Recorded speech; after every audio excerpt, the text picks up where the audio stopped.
Whoa! Ah! We're live! Oh my goodness. Yeah. Hello, hello, hello, everyone.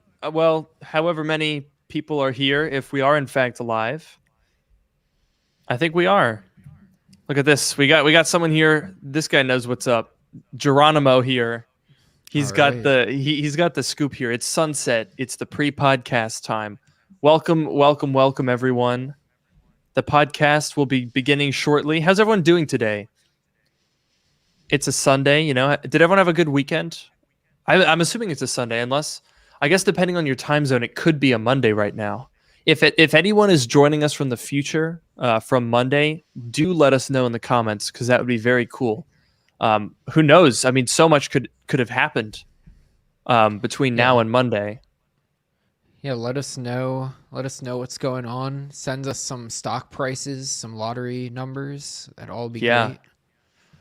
yeah. I mean, it's oh. We got one Monday in the chat. Whoop, that's the wrong thing.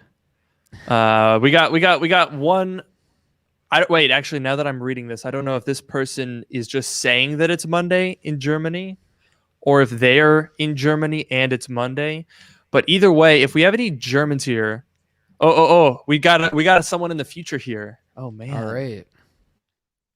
we got some future people here. How's everyone? Okay. If you're from the future, okay, let's set some ground rules. If you're joining us from the future, no spoilers. Mm-hmm. That's a big one. We got to find out for ourselves. But like, if there's anything that we should know, drop that in the chat. We won't tell anyone. No spoilers. But I personally would be fine with knowing because I don't, some people, they're really keeping up to date and they don't want the spoilers. I just, life kind of just passes me by. So whatever happens, if you want to spoil it, by all means. For me, not for Luke, but if you want to how is just that going to tag me, happen? just tag me with your spoilers, and then Luke, if you see Hmm. if you see my name there, just don't read it. That seems like seems like a pretty. I was gonna. What's the opposite of foolproof? Like Foolish, foolhardy. perhaps. I don't know. Either way, I don't think that that's a particularly rock solid method. But I'll take your word for it. Someone's saying it's 7:15 a.m. here. Oh my gosh, you got a lot of spoilers. Holy crowley. That's crazy. I just want to say I'm impressed that you would be awake at 7:15 and tuning in to the Noah show. Noah is not familiar with 7:15. When's the last time that you were awake to see a clock say 7:15 a.m.? Well, I've been awake to see a clock say 7:15, but generally that means that I had not been asleep yet. Oh, so you mean that's like your nighttime clock. Well, okay, I'm not that bad anymore. There are some, occasionally, but the last time that I really woke up at 7:15 very well could have been high school, honestly. Good grief. Someone's also pointed out that you've won the better lighting contest. I don't know Thank you. I don't know what is going on here because I'm looking at my camera, I'm looking at my StreamYard feed, and it looks fine. But I'm looking at the YouTube stream, and I look so desaturated, and I don't know why. We really got to get those capture cards we've been talking about for 3 weeks now. It's really Yeah, I becoming an said embarrassment at this point. after the last stream, I was like, we got to get them. We got to order Yeah, them tonight or tomorrow. Last Sunday, last Monday, yeah. and yeah, not yet. You did say that. Oh no.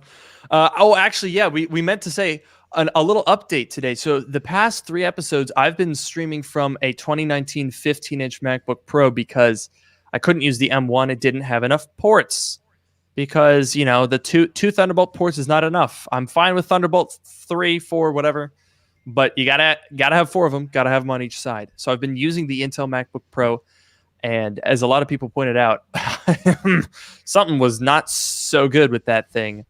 Yeah. it was not happy.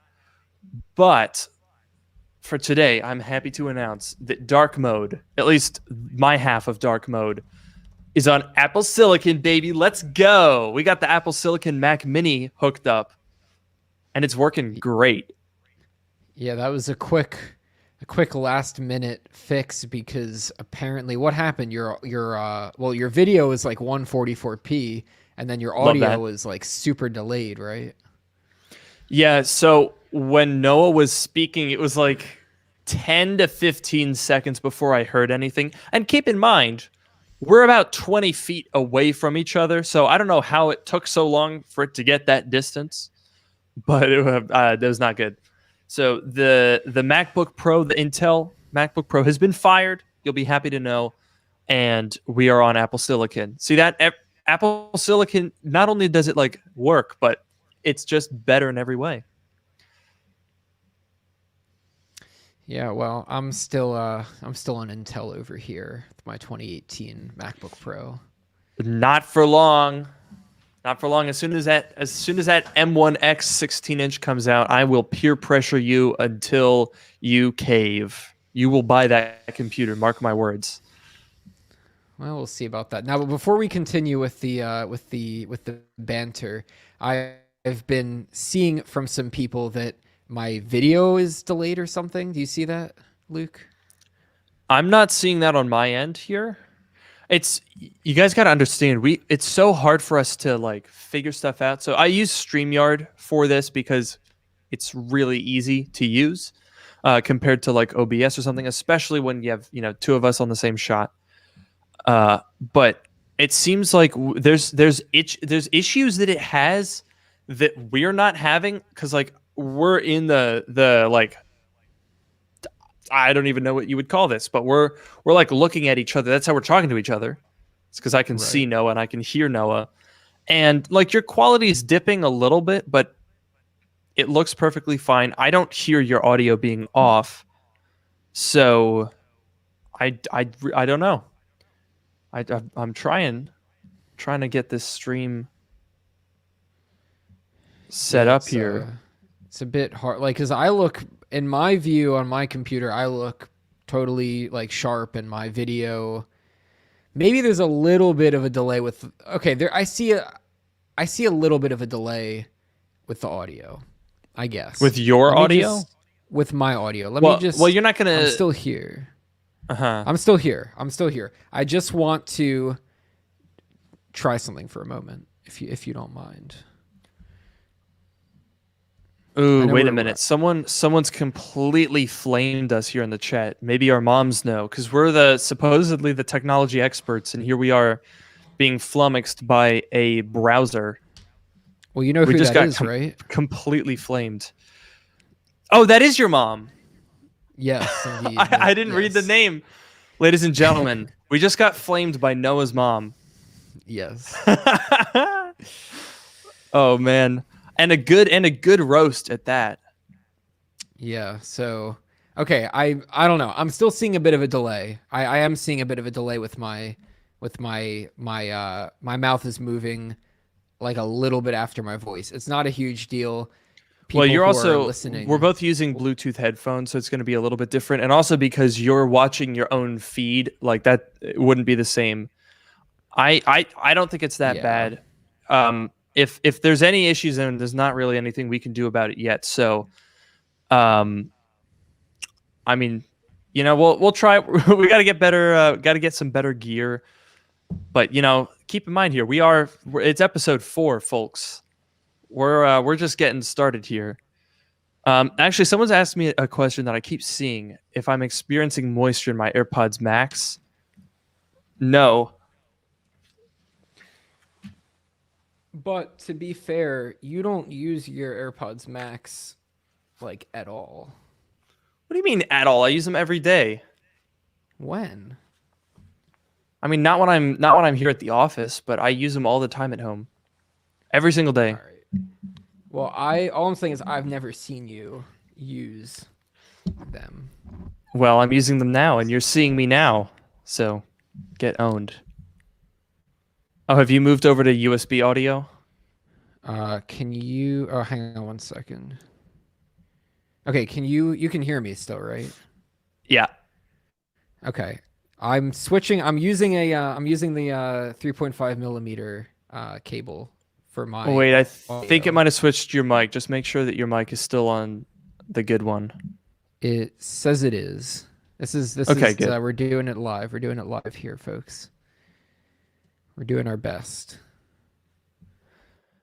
And for the people that are saying that the audio delay is because of Bluetooth, that's just not how it works. Like we're using our Bluetooth headphones, but our mics are not Bluetooth. Um, anyway, so someone has asked how I afford to buy the new Apple products, and it's because of the videos that I make. So thank you all for watching them because I don't get them for free, and if I do, I disclose it. So yeah, I just pay for all of them myself. I don't keep all of them. It's funny the amount of emails that I get from people that seem to think that I have an Apple store in my bedroom. I don't have as many Macs as I'm sure people think I do. It's still a lot, granted, more than a normal person would need, but it's I don't have an Apple store in the closet. Don't It's worry a about it. lot. It's a lot of Macs because we just went through the other day and Luke Uh-huh. counted out all of, or mostly all of them. Maybe he missed a couple, but he went through. I think it took you about 3 minutes or so to list out all of the Well, all the it was Macs a that you slow own. listing. I wasn't just going one, two, three, four. Like I had to think of them, and there was some that I was like, oh, I forgot about that one. It wasn't okay. I don't know how many Macs I have, but it's probably in the realm of 15 to 20 ish. I don't know. This is gonna sound. I mean, this is such a tech YouTuber thing to say. Yeah. Um, but also, let's keep in mind here, folks. One of the things that I was because Noah was really coming for me about the number of Macs that I have. He was like trying to take me down, but it's my job. That's what I do. If I had like an iMac that I edit my videos on and like the M1 MacBook Pro, how am I going to make videos on that? That's so boring. I got to have inventory stuff to compare new products to. You know, it's not like it's not like I just have them all next to each other and I'm like, oh, okay, good. You do you. Like every single one of them has been in a video. They're not just hanging out. Yeah, someone's also flaming me. It's rookie numbers. Yeah. Yeah, it's just I mean, I do also have a vast amount of iPhones, but that's for a different reason.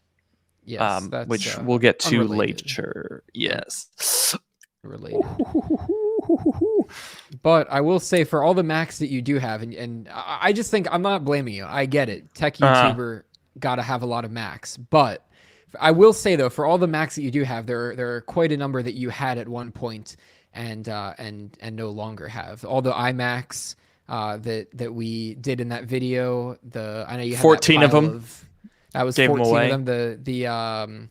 The pile of MacBook Pros, right? That video did really well. What happened Yeah, to that video those? did very well. I donated most of those. I still have a few. I mean, we were using one today. The LCAP computer came from that. Okay. I still have 2 or 3 of those, but I donated the rest of them.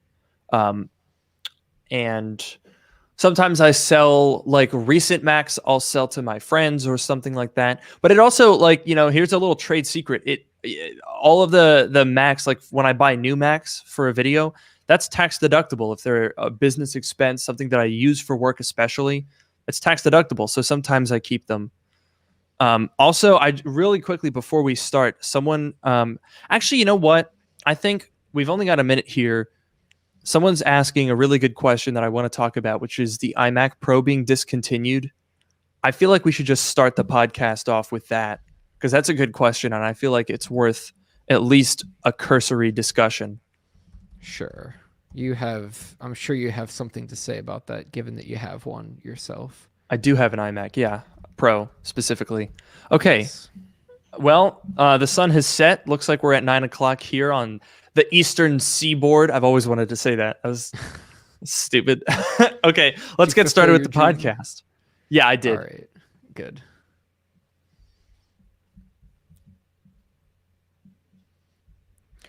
Welcome to Dark Mode, the podcast that brings you sage advice from two technology experts. And that's not just what we call ourselves, it's what our moms tell people when the smart toaster requires a software update before it'll toast their bagel. I'm your host, Luke Miani. And I'm your host, Noah Rubin. On this show, we take questions from listeners, attempt to answer them to varying degrees of success, and maybe even have a laugh or two along the way. Now, our first subject tonight, which we just received about 2 minutes ago in the sunset pre-show before the podcast starts here on the live stream, was about the iMac Pro. So this week, it was a bit of a sad week, I have to admit. The iMac Pro has been with us since, well, it was introduced in June, but it came out in December of 2017. That's a pretty good run without really any upgrades or any updates. Actually, no, that's a lie. There was a tiny little refresh where they added like the Vega 64 X suffix. They added that like slightly higher clocked, higher binned GPU in like 2018 or 2019. But now it's gone. It's dead. The iMac Pro is no longer with us. It's really tragic. And so basically someone was asking, what do we think about the iMac Pro being discontinued, and is Apple ever going to make an M1 iMac Pro? Now, obviously, whenever people refer to M1, I'm assuming they're referring to Apple Silicon more broadly because M1 is just one of the processors. But to answer the question, I do not think the iMac Pro is necessary in a world of Apple Silicon.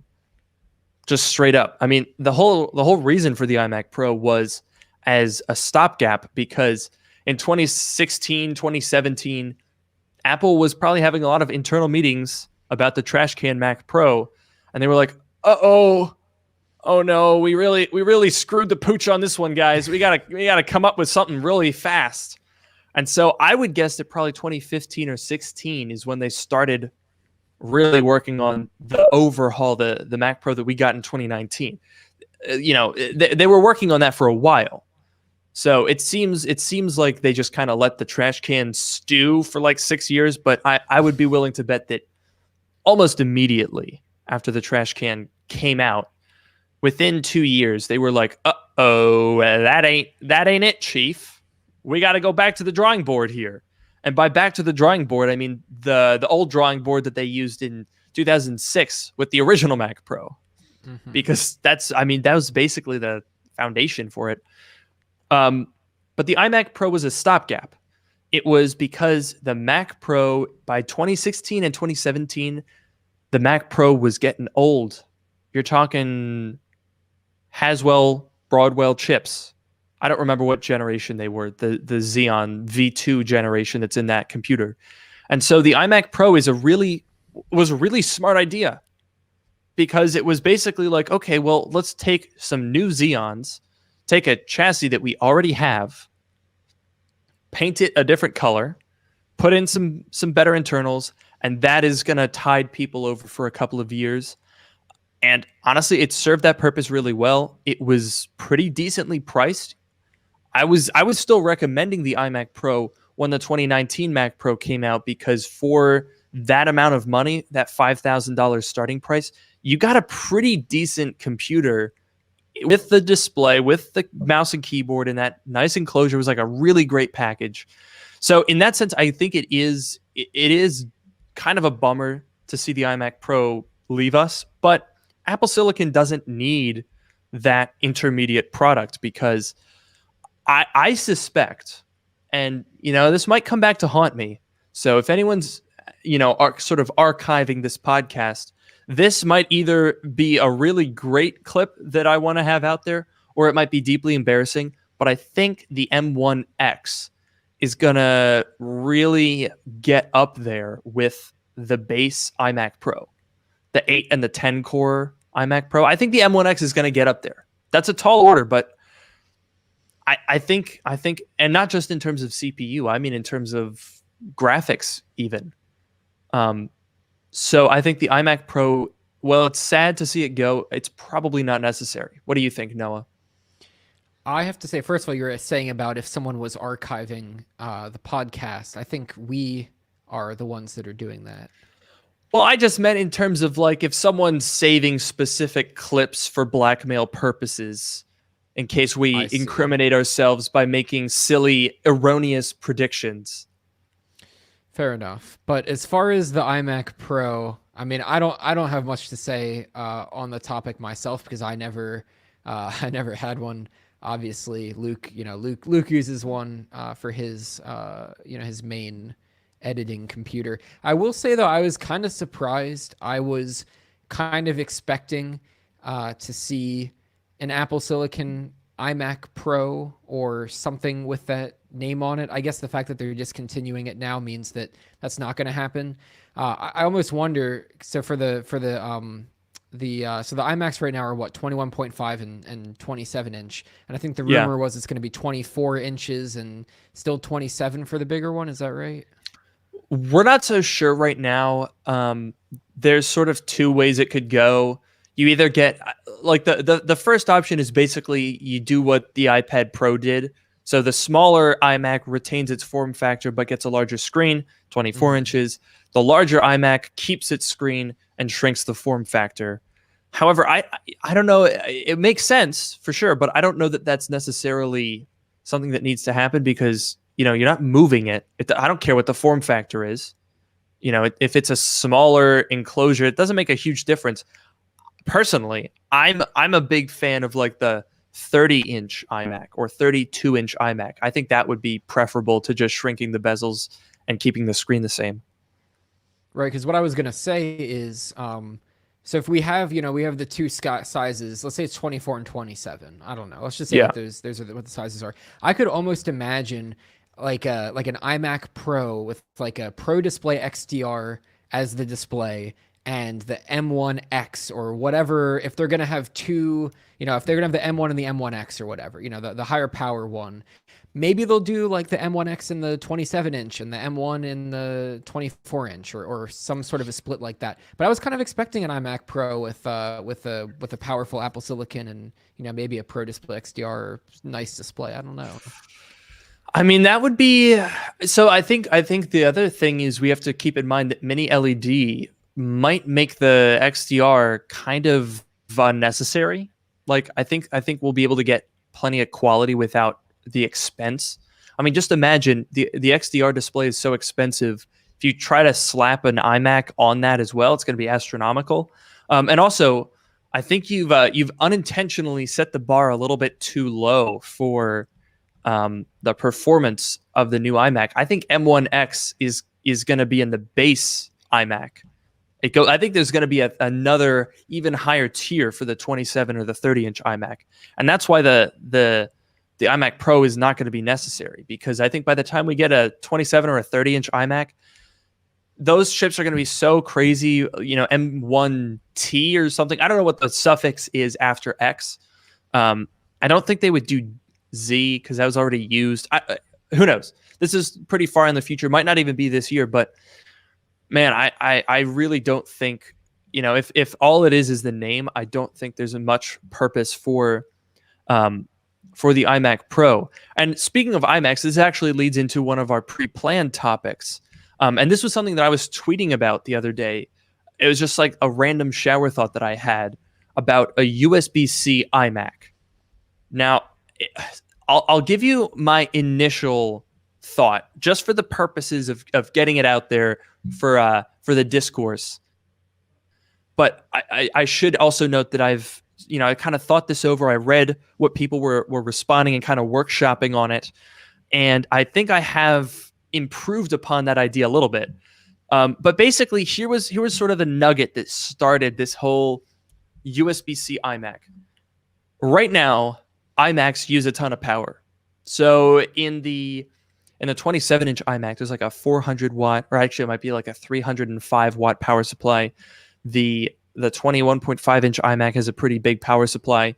But with Apple Silicon, that's not really necessary, especially with the smaller iMac, because realistically, it's going to have most likely an M1X, which is also going to be in a 14-inch MacBook Pro. And that got me thinking, well, hey, wait a minute.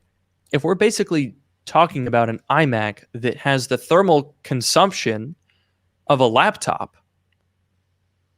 why not just have it like a laptop powered by USB-C. Thoughts? That was my initial sort of nugget of an idea.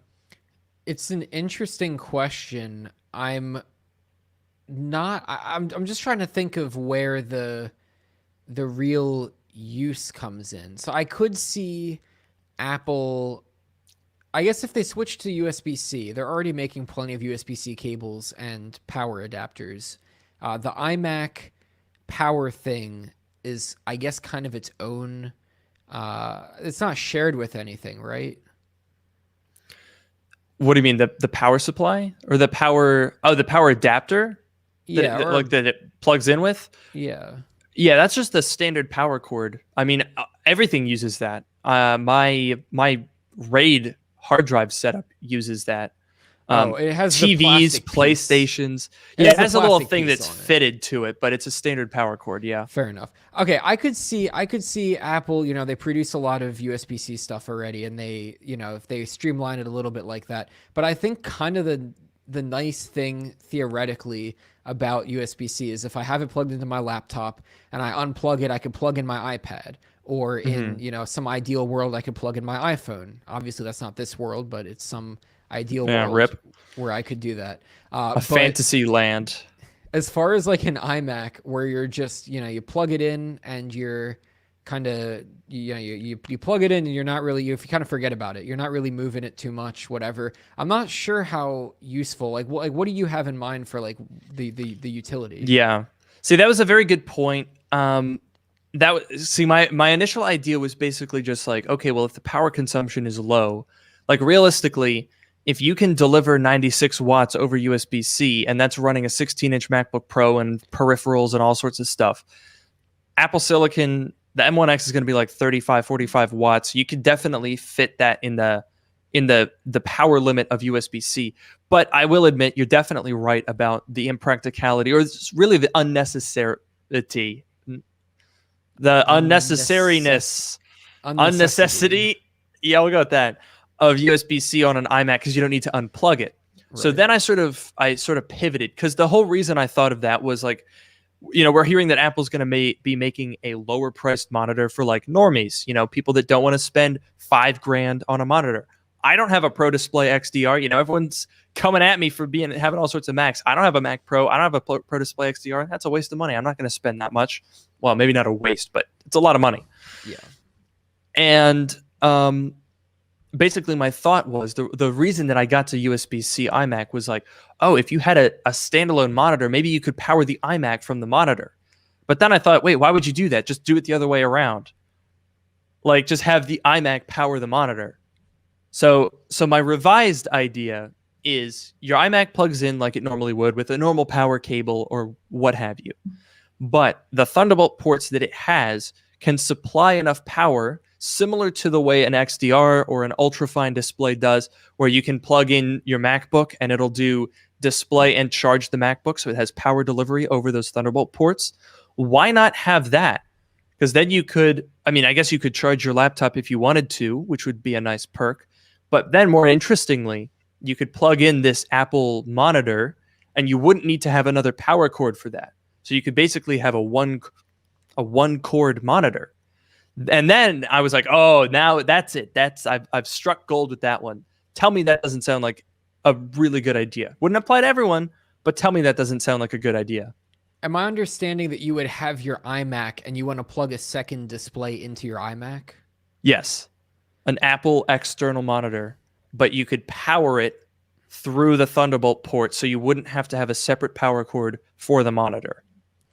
That would be interesting. I'm not sure how many people buy an iMac because I think people, I'd imagine that a lot of people that buy an iMac buy it because they want the all-in-one, and maybe they buy it because they don't want to have to buy another monitor. For some people, it would apply, but then at the same time, if it's sitting on your desk and you run a second power cable, is it going to make much of a difference at that point? I don't know. Yeah, that's probably true.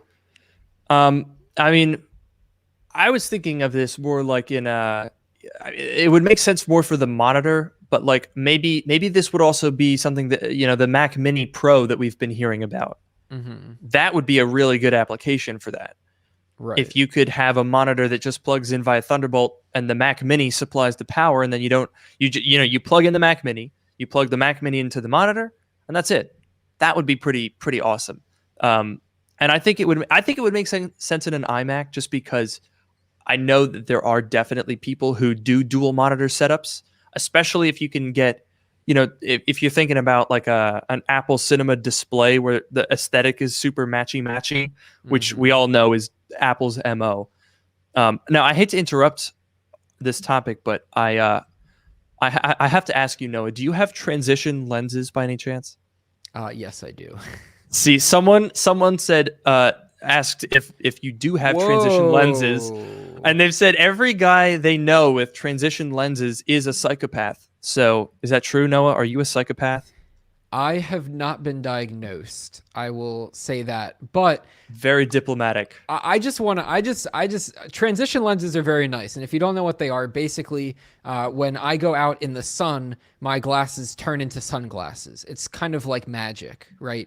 Luke here, if he wants protection against the sun, he has to bring a separate pair of sunglasses. He's got to put them on. He's got to take them off. He's got to lose them. He's got to find them. It's a whole thing, right? I got these things on all the time, unless I'm sleeping, of course. And if I go out in the sun, boom, a couple minutes, and I got a pair of sunglasses. So I don't know why.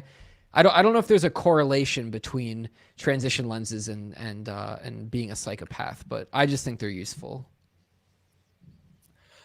Well, I mean, I'm not one to get in the way of a man and his glasses.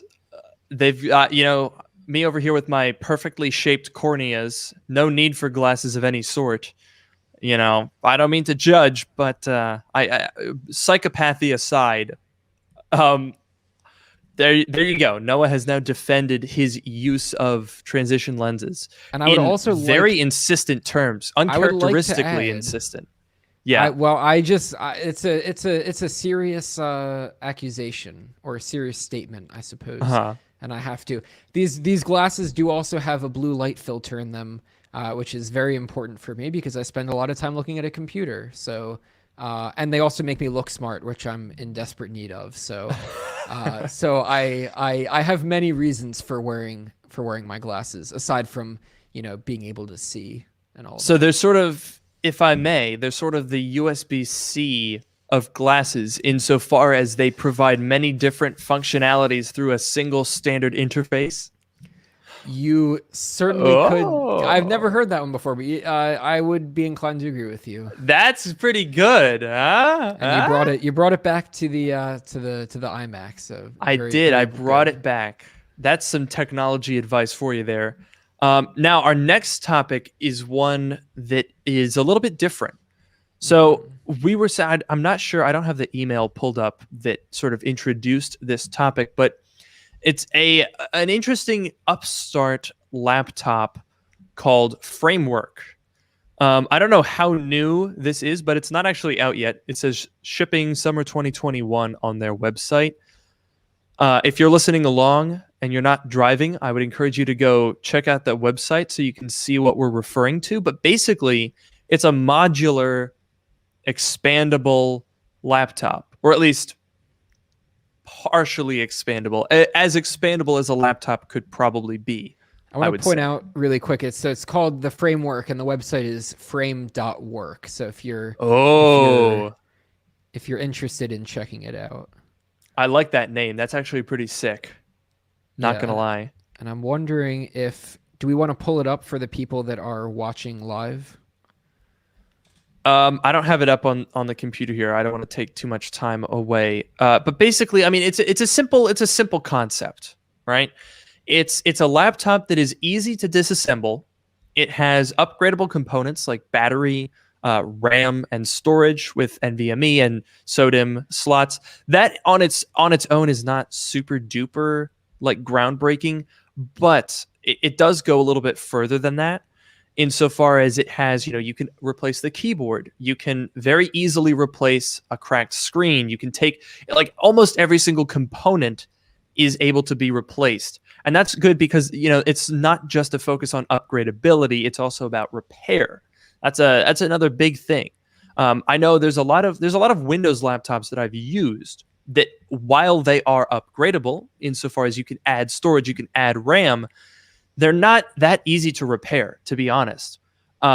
Like, for example, if you totally zap your motherboard in a PC laptop, very often it is more difficult to replace that component than it is on a Mac. Macs are very simple. There's like 4 big parts, and they each just have some pretty simple screws.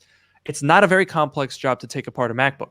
Granted, if you fry your motherboard, you have to replace everything. You can't take your storage or your RAM with you. So that's a definite downside. But the benefit of something like this is that everything, literally everything, can be replaced. Screen or just the display panel itself and not the housing, or you could do the housing and not the display panel. The bezel comes off, the keyboard comes off. Every single part of this thing is built to be repairable.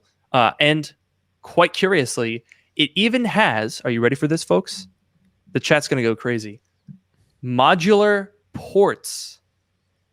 Yeah, you can change the ports on this thing.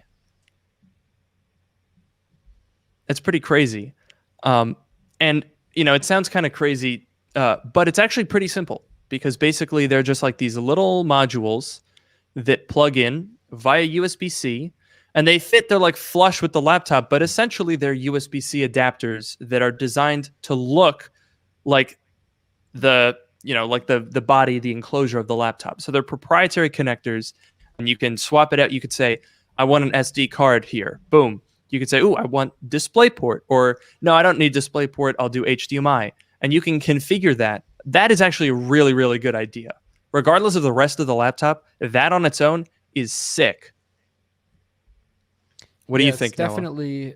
Definitely cool, because the first thing when I saw this is someone, it is Logical, who's sent us quite a few interesting topics, sent this along, so thanks for that. But when I first took a look at this framework laptop, my first thought was to some of these other attempts that have happened in the past. So there was Project Ara, which was Motorola, and I think they were owned by Google at the time, that were working on a modular phone. As you might imagine, that didn't end up coming to fruition.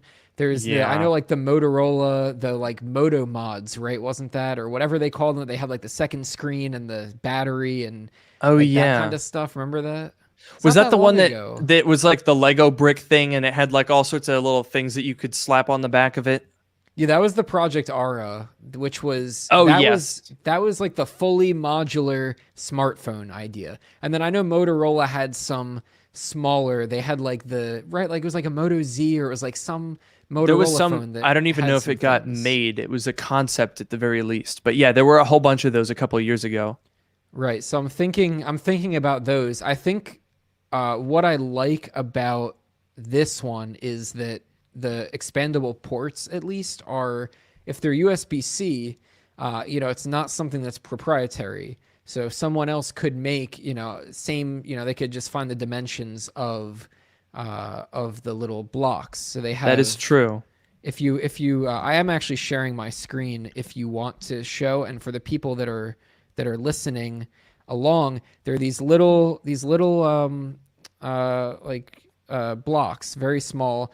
And they have, USB-C, USB-A, HDMI, even storage. So they have little ones that aren't a port, but it's just additional storage. And that's pretty cool. You can just slide them in, and they're USB-C. So if some other third party wants to make one of these, I don't know if there's like any licensing issues or anything like that. But as far as like technical possibility, yeah, they're just, USB-C adapters, like Luke said, in a very specific form factor. So I really appreciate that as far as the ports. So that to me is a good thing, that it's not proprietary. Absolutely. It's an open, platform. And quite honestly, it's kind of the obvious choice. Why overcomplicate it when you don't need to? USB-C is already such a versatile thing. You're basically just using this to make that, to kind of facilitate that. Actually, you know what? I just thought of something that might be a flaw with this. What's that? I don't know what they use to stay in place. Like, what would stop if you plug in something to the HDMI port and you go to yank it out? wouldn't you just pull like the little Lego brick out with you? Well, I'm noticing. Oh no! So these are. I thought these were little magnets. Next to the USB-C port that goes into the computer, there are these two. They're screws. I thought they were magnets. So that is actually a good question.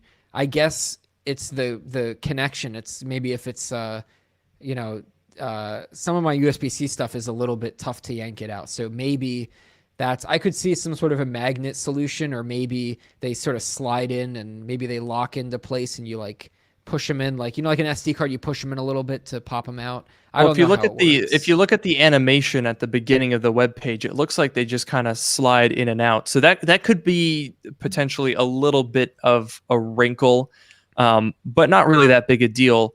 Now, the one thing I will say, obviously that is a really good thing in terms of repairability, and let's be honest, economically it does make sense too, because then it means that the company can make money by selling components and upgrades and parts and stuff like that. So instead of, when you break the screen on a laptop, guess what? They get another sale because they get to sell you the replacement.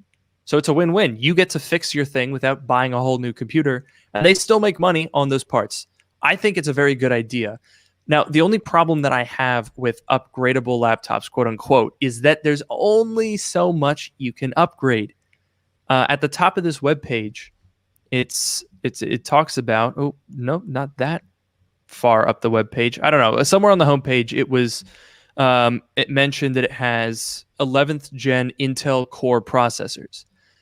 And that, to me, is where the whole concept of like, oh, I want to upgrade my laptop gets a little tricky, because realistically, until you get to a point where you can swap out the motherboard, which I don't know, maybe they're planning on doing that, it'd probably be pretty expensive.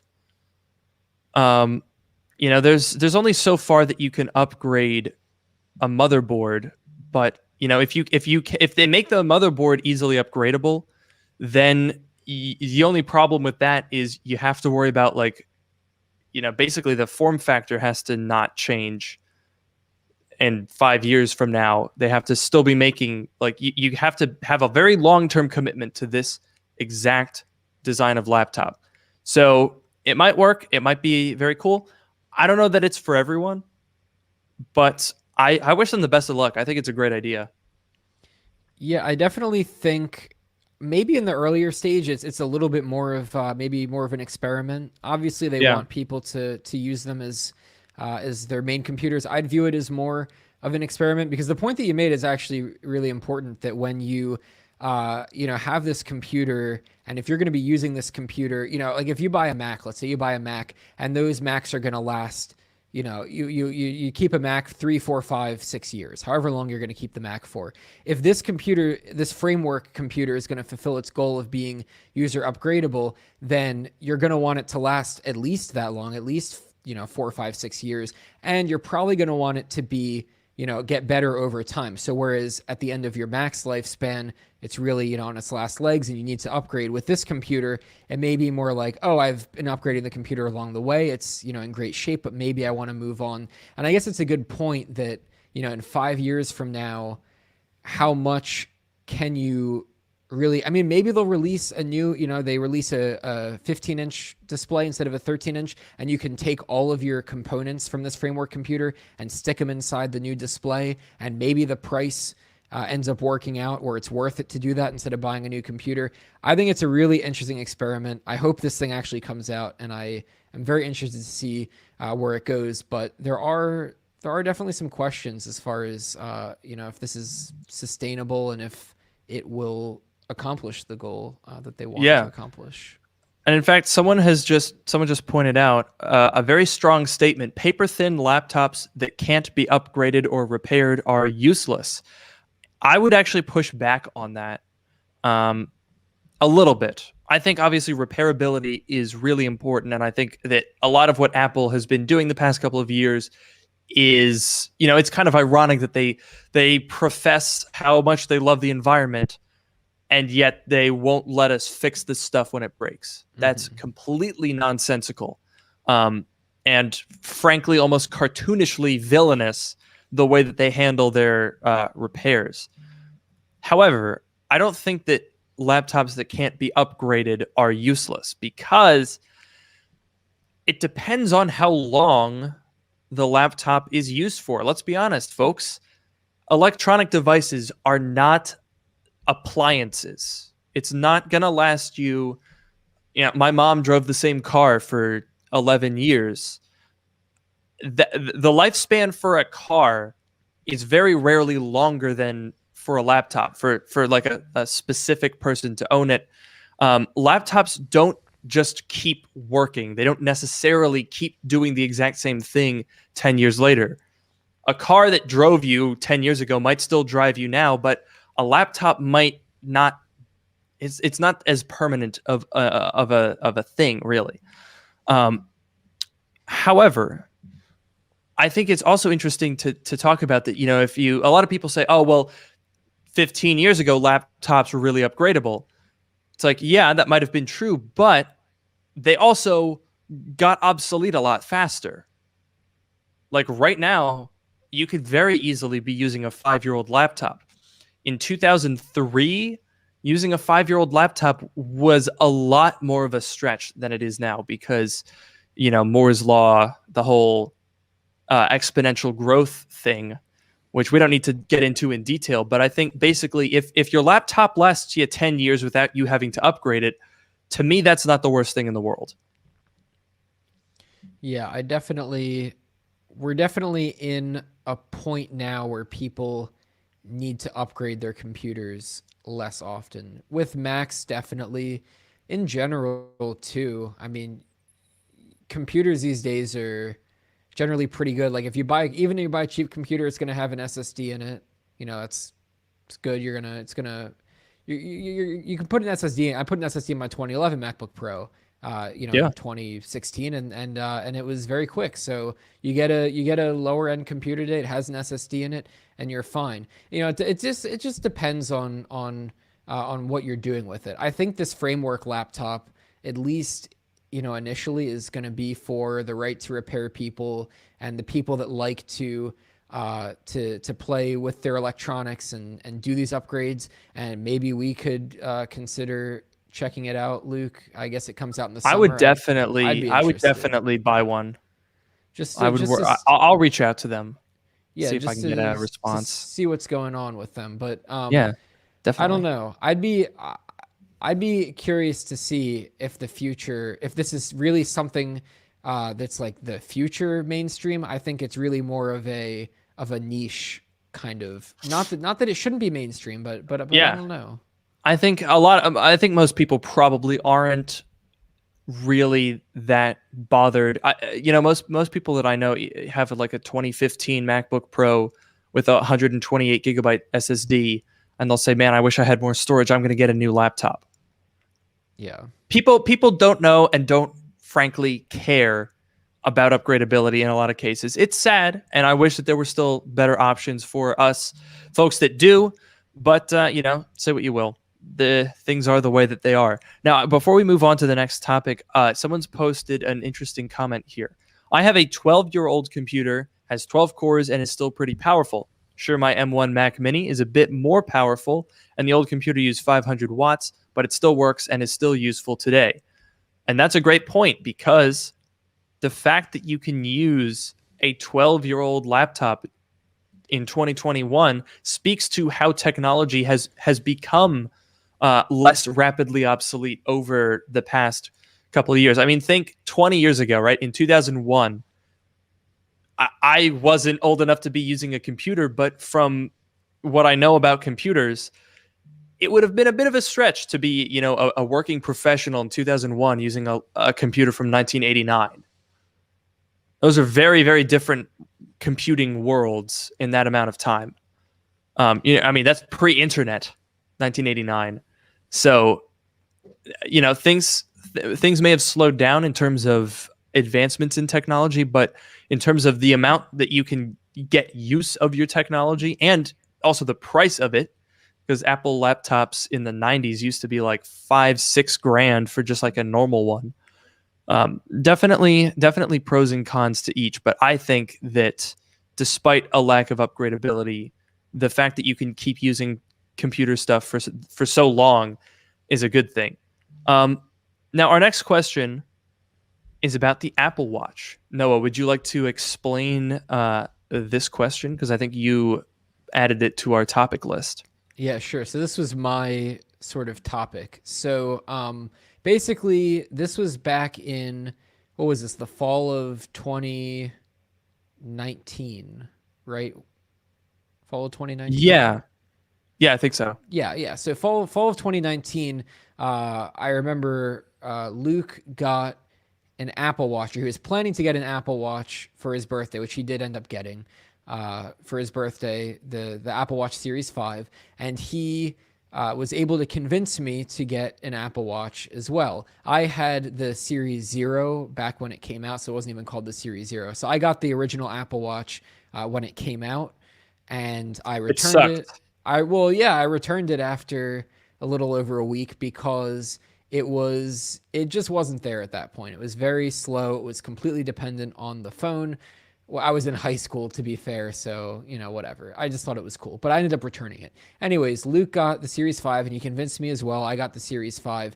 Luke was very very excited about it. I was a bit more hesitant, and as I generally am with getting new technology, I will say that. But the point that I'll make is so I was hesitant in the beginning to even get the Apple Watch, and when I had it, I strongly considered returning it for a while. I ended up keeping it, and now I wear it basically 24/7. I charge it, when I wake up and before I go to bed, but I wear it to sleep. I wear it for the whole day.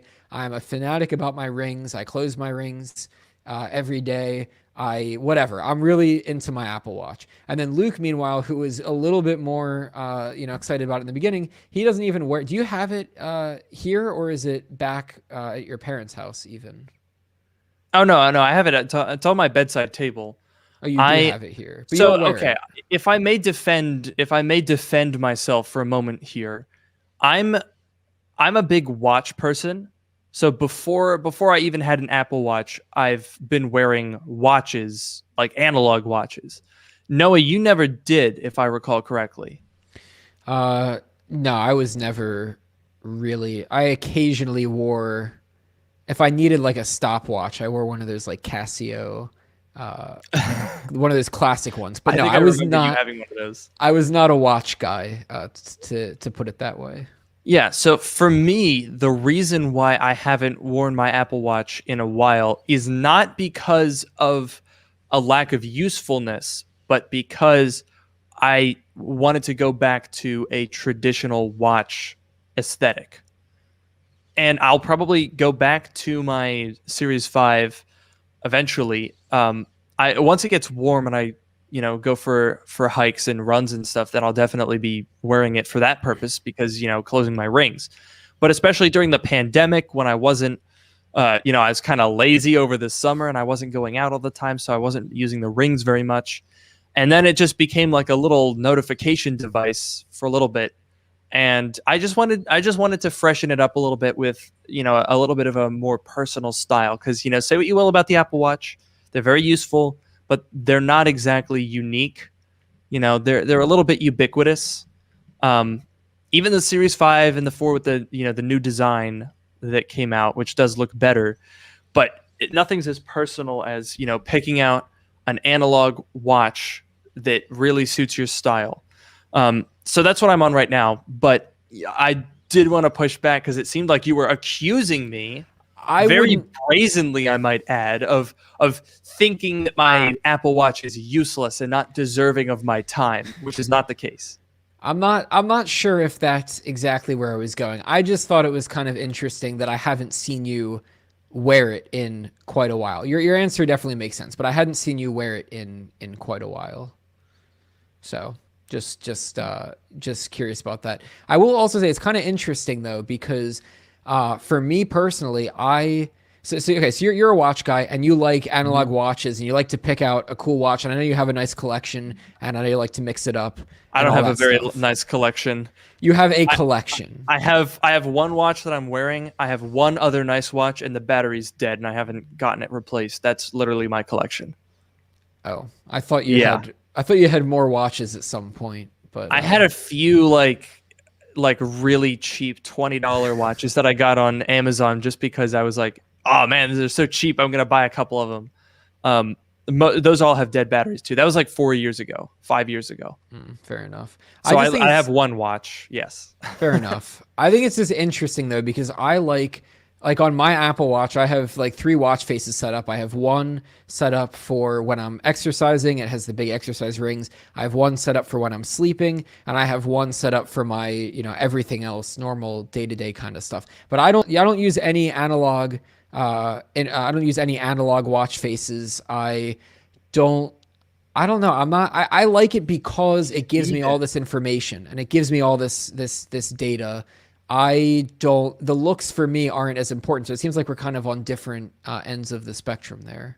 Wait, I just have to ask. You say you don't have not one analog watch face. Have you no class? Well, if that's the litmus test or if that's the determiner for class, then I guess I don't have any.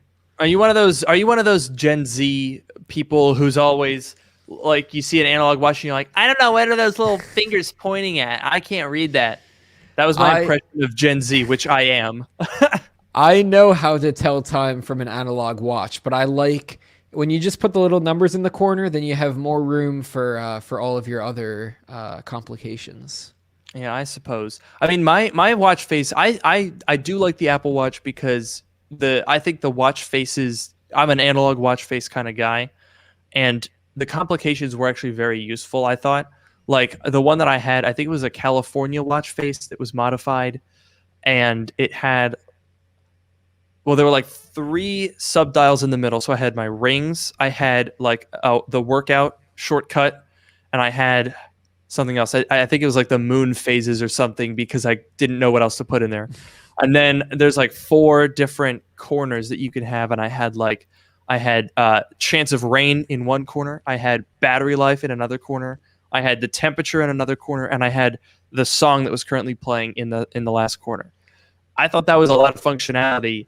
And I still got the sort of timelessness of an analog watch face. So I thought that was a pretty good compromise. No, that's definitely fair. I don't know. That is pretty good. I just like for my watch, I just want to glance at the watch and see the information.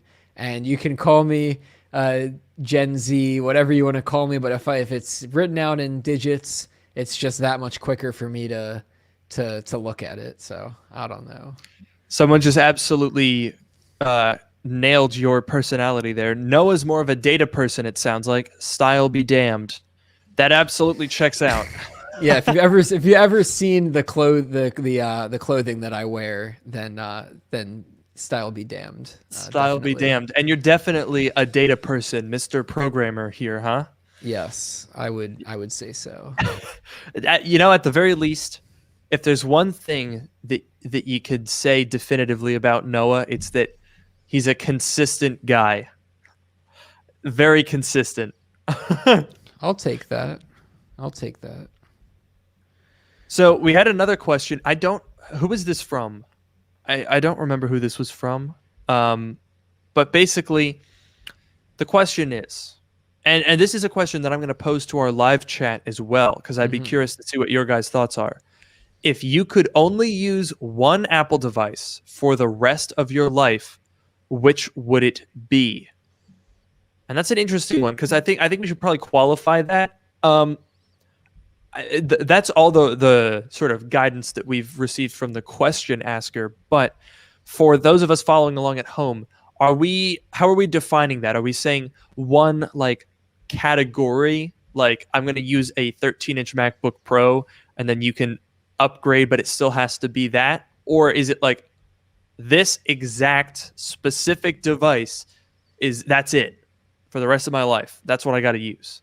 I can't imagine that would. I don't think that would work if it's just one device. At some point, it's not really. I guess it's an interesting question. Here's where your question gets interesting.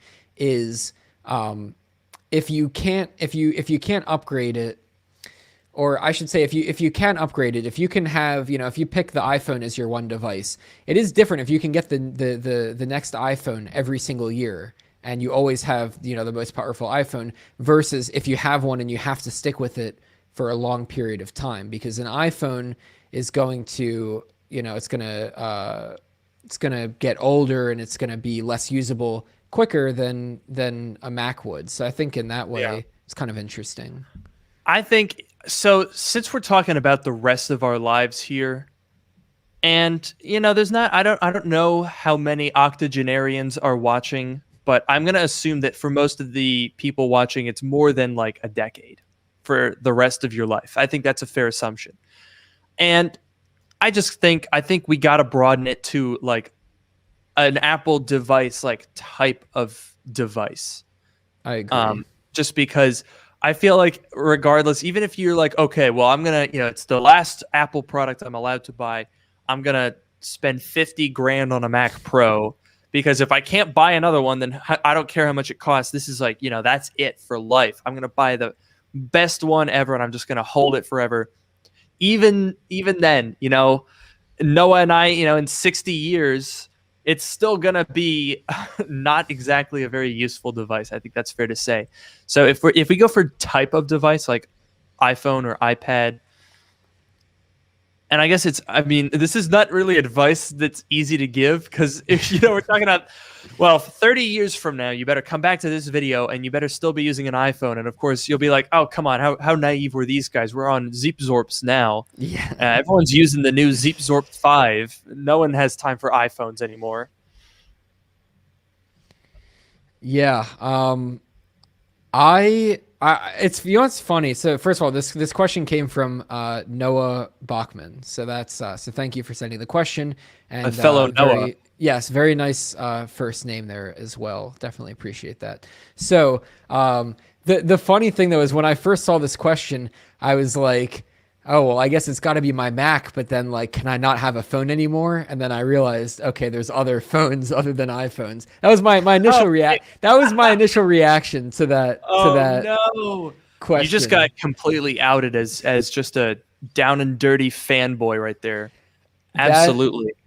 That's honestly fair, but that's I think where the question gets interesting because basically it comes down to would I rather use an Android phone or a Windows laptop, right? Because I got to choose. If I choose the iPhone, I'm going for Windows or I guess some flavor of Linux, and if I choose the Mac, then I can't have an iPhone, so I got to pick probably Android, I guess at that point. So the question is, which one of those, where am I going to draw the compromise? Because for me, honestly, it's got to be between the iPhone and the Mac. Ooh, loophole. Wii U. I'm ringing the loophole alarm. Uh-oh, what's that? Hackintosh. Ooh, that's an interesting. Not an Apple product.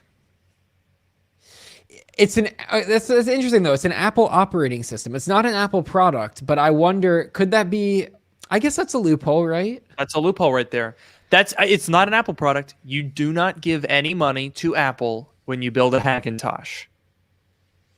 That's fair, but then you have to live with a Hackintosh, and yeah, that's kind of rough when you're when you're dealing with incompatibilities and iMessage and some other things I think have some issues.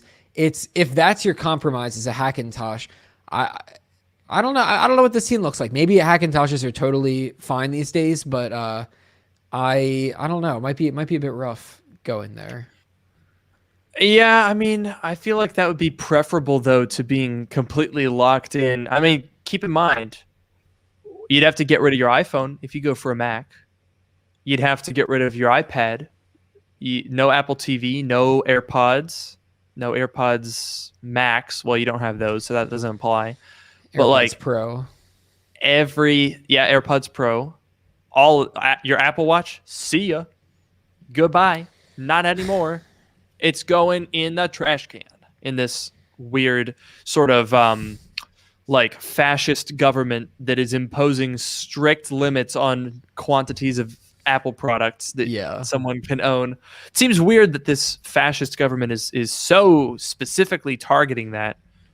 Very odd agenda, but at the very least, if you do Hackintosh it, I guess I think that would be the loophole to continue using Mac OS and still be able to have an iPhone. So there you go. That is a good point. And I'd have to think for me, honestly, the first thing I went to is it's got to be my Mac or my iPhone. I can live Yeah. without my iPad. My iPad sort of sits in between the two, and whatever my iPad does, either my laptop or my phone can do. The iPad's nice, but it's not going to be my one device. Apple Watch is nice. I really like the activity tracking, whatever, great motivation. It's not going to be my one device if I get one device. AirPods, love them, not going to be my one device, whatever. If I Yeah, had no. to pick one, it's got to be between the Mac and the iPhone. And I don't know. I feel like on the one hand, I'm so inclined to say the Mac because I really, I love my Macs. I love doing, I love doing my work on there and my programming on there as well. But if I had to switch to something that's not a Mac, I'd probably do Windows and Linux dual boot. Windows and some flavor of Linux, probably I don't know, Debian or something. Someone said I would use Arch. I don't know if I could install that, but I would do my programming on Linux, same environment as a Mac, and then on Windows, maybe I could do some of the more consumer grade stuff. Everything's in the cloud these days, so you can make it work. And then on the other hand, with the iPhone, I really like my iPhone. I love iMessage. That's probably the main thing that's keeping me from even trying an Android phone, to be completely honest. But I don't know. I like the Pixels. The Pixel phones are very nice. So could I switch to a Pixel phone? I think maybe I'd be more willing to do that, to be honest. I've done that a few times. I feel like apart from iMessage, I could probably get used to, like, iMessage is so good, but I could definitely get used to switching over to a Pixel. I don't think I could get used to, well, actually, now that I think of it, if I'm stuck with one Apple product, what is that going to mean for my YouTube channel? My career is in shambles. Yeah. Completely done and dusted there. Oh my Lord. That's a terrible disaster. I was going to say that, what am I going to edit videos on? But I'm not going to have anything to make videos about. So that's my first problem. Or I guess I could still talk about Apple products. I just couldn't own any. You could. Here's another loophole though. Could there be some sort of a way you get sort of a proxy who will buy the products on your behalf and lend them to you to make your videos. Obviously, you could pivot your channel, but if you want to stick with Apple products, I wonder if there's some system, or I guess if this is a totalitarian government, the rules probably apply to everyone. But I just wonder if there's another loophole that we could find to get around that. Yeah, I would just probably have to I just have to find friends who have many different categories of device. So like I'll have to have a Mac Mini friend and a MacBook Air friend and a Mac Pro friend, and I'd have to hope that they buy all of the things every time. I didn't think about that. So I'll just have to sort of come up with this like army of people that cover different areas of the Apple ecosystem, which actually wouldn't really be much of an ecosystem at that point. Because if you can only have one type of device, what's the point of an ecosystem? Oh yeah, it's not at that point. That is actually interesting. I didn't think about that you have designated people for each product. I could also see, Apple's got to cope with this, right? If this is the law that's being imposed, Apple's going to lose a ton of sales. So I could see, what if Apple started a rental service? If you rent the products from Apple, do you own them? Does that count? Is that a loophole? Is that a potential solution there? I don't know. Well, I was going to say, so we've been thinking about this all wrong, because really? in this sort of global situation where this totalitarian regime is imposed sort of martial law on owning Apple products exclusively, everything else is totally fine. They're like super chill, and they're like, oh yeah, whatever, taxes are like low and whatnot. But in this government, it's really strict on Apple products. But we've made a very key and I think mistaken assumption, and that is that Apple doesn't adapt to this, that they keep selling all the normal stuff. If you can only own one Apple product, isn't Apple going to start making a product that does everything? Interesting. Very interesting. I've always had the idea, if you could somehow, I don't know how, but like change, like make a screen that you could sort of pull it, could sort of open it up or close it. I guess it's sort of like a foldable phone at that point, but maybe something a little bit more elegant than that. More rolling than folding. I guess that could work, but I could imagine a phone, a phone-sized thing that opens up into a nice-sized tablet.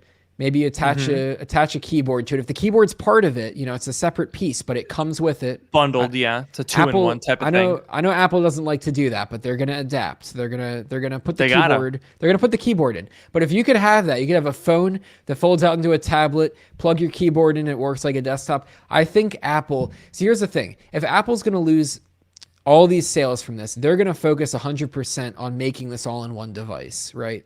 And exactly. they're gonna, if they're focusing all their resources, they're going to figure it out. They're going to figure it out. Yeah.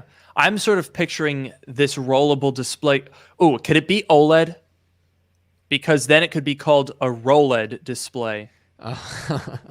That I think would be very catchy marketing there. That definitely, I can picture the video, you got that sort of ephemeral music and then they go, the display rolls. Introducing ROLED. That sounds more like Rolex, actually. I don't know if that makes sense. And also in this hypothetical case, I guess they're bringing back Johnny Ive. But anyway, I think, what else is he going to do? He's sort of designing the penultimate Apple product here in this situation. Yeah. I think we've kind of lost the thread of what the question was about. Yeah. But looking in the chat here, it looks like a lot. Oh, someone's actually pointed out, does it have to be Apple production because they use other screens? I don't think that would matter. Like the screens in Apple products, I don't think that would be applicable. We're talking about the final product here. Yeah. A lot of people were saying Mac Pros, which I guess makes sense. If you can only have one, go for the best. Fair enough. Can't argue with that. That's true. I feel like you'd lose the portability at that point. I was thinking more broadly, just in terms of like a Mac versus an iPhone. But I guess if you want to get more specific, desktop, laptop, whatever, probably the Mac Pro. Yeah, you're gonna get the most performance, and that's where all your money's going, right? One product. In fact, someone's actually just brought up here. Basically, Apple could split up and create separate companies. Mac Corp, iPhone Company, iPad Incorporated, etc.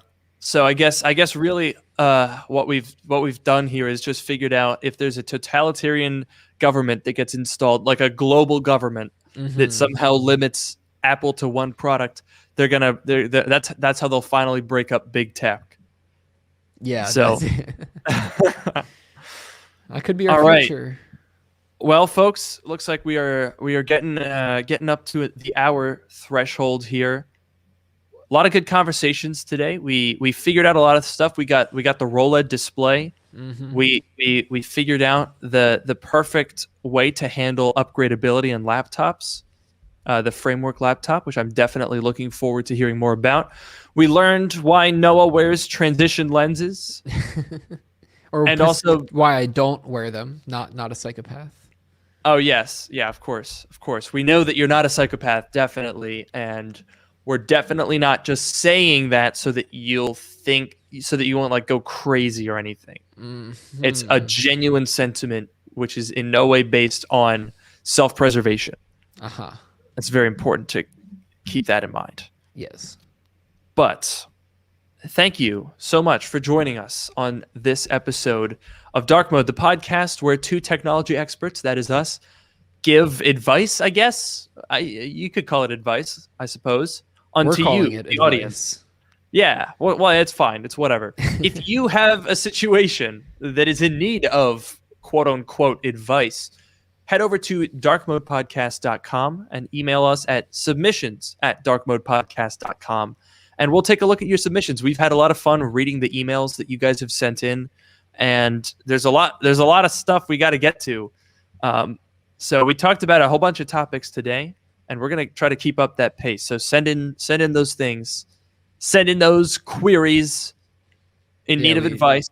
Yeah, we'd love to get some more. We have a nice little backlog of topics, but we're trying to get to even more as we develop this podcast. So please keep sending. We've gotten some very great suggestions. And so with that, thank you all for tuning into this episode of Dark Mode. We hope to see you guys at the live streams, which are held on Sunday at 9 p.m. Eastern Standard Time. I have been your host, Luke Miani. And I've been your host, Noah Rubin. Make sure to join us, and you can find everything at drkmodepodcast.com. Links to listen on your favorite podcast site, and the email to submit. And we'll see you next week.